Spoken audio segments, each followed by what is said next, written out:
On the 11th of September 2001, members of al-Qaeda shocked the world by crashing planes into the World Trade Center in New York. The world was angry and the backlash was enormous. People wanted revenge, some for personal loss, while most for an intrusion on the stability that America seemed to represent. The CBS reported that 87% of Americans supported the first troops ordered into Afghanistan, with similar figures around the world. But as the war raged on with no end in sight, there was a drastic reversal in public opinion. Currently, almost 400,000 civilians and soldiers have died either through direct conflict or other factors related to the war.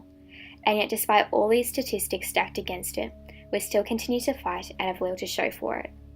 This poses the tricky question: how do we remember it? How do we honour and commemorate the heroic actions, but not glamorise or misrepresent the true nature of the Afghanistan war? To properly understand the Afghan war, we should look towards the two stakeholders within it. Let's first start with the International Security Assistance Force, or ISAF, a NATO-led security mission whose purpose was to reconstruct Afghanistan.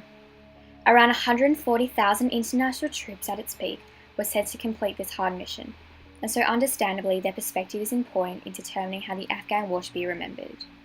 Despite the vast and varied nature of the ISAF troops' experiences, there is a common storyline between them all. Many soldiers were enticed by the premise of capturing al-Qaeda and bring democracy to Afghanistan, and for this reason they joined the conflict.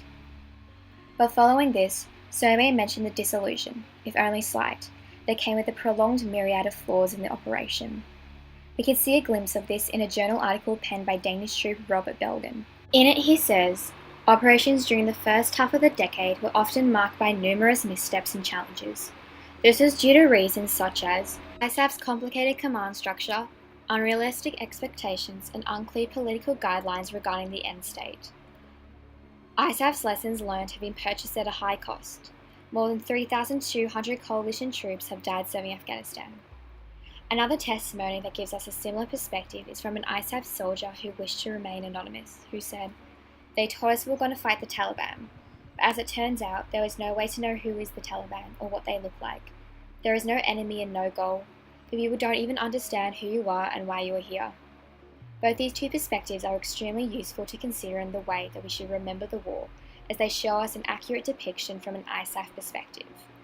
But despite this, heroism and professionalism from the soldiers is emphasised in almost every account from the Afghan war. In Australian Commander Greg Colton's testimony, he encapsulates this by saying, quote, "Combat for us was a largely mental strain, and when it occurred, sudden, bloody and violent. And yet somehow the soldiers overcame all these challenges and maintained the professionalism required to mentor our Afghan partners. They performed to the highest of standards, and the nation should be proud of them." This perspective allows us to see that despite the many destructive moves in the war, the courageousness from the soldiers never unwavered, and that is what is truly worthy of commemoration and remembrance. This gives us a delicate balance of the need of commemoration while still understanding and not glamorizing the ISAF's participation in the Afghan war. But there is another important perspective of the war that we need to take into consideration, the one of the Afghan people. These are the very people that the ISAF troops enter into Afghanistan to help liberate, and so their view is very important in establishing context to the war. The Afghani perspective is complicated.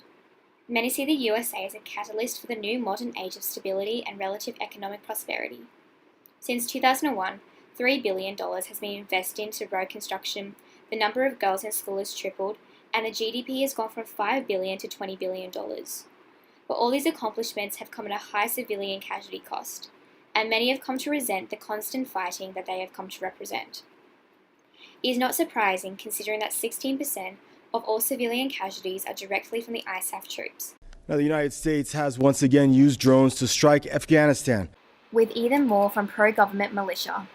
Shopkeeper Hajid Awaz Ali has said in an interview with The Guardian, quote, 10 years ago we thought there'd be no more fighting.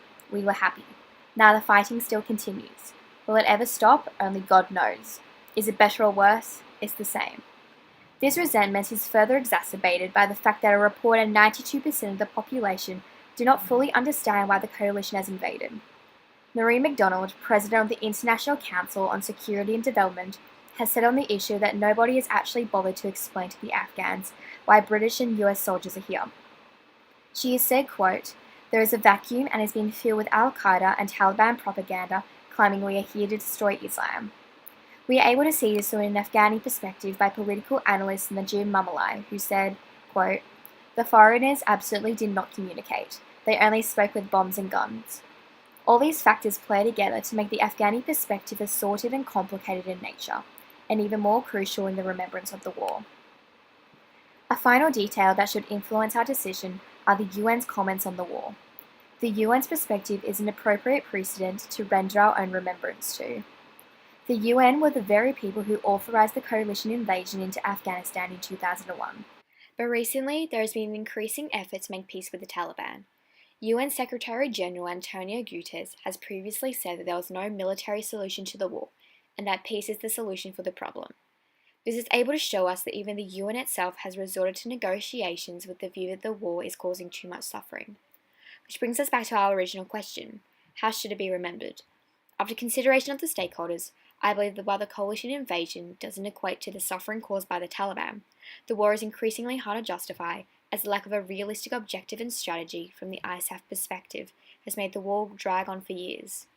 This has affected not just the ISAF troops, but predominantly the Afghan citizens, whose perspective and voice has been largely disregarded and deserves to be more greatly emphasized in our remembrance of the war. It's for these reasons that I believe the war should be remembered as a war with noble intentions and noble acts from the invading coalition force, but so poorly executed that it has caused immense and preventable suffering for the Afghan people.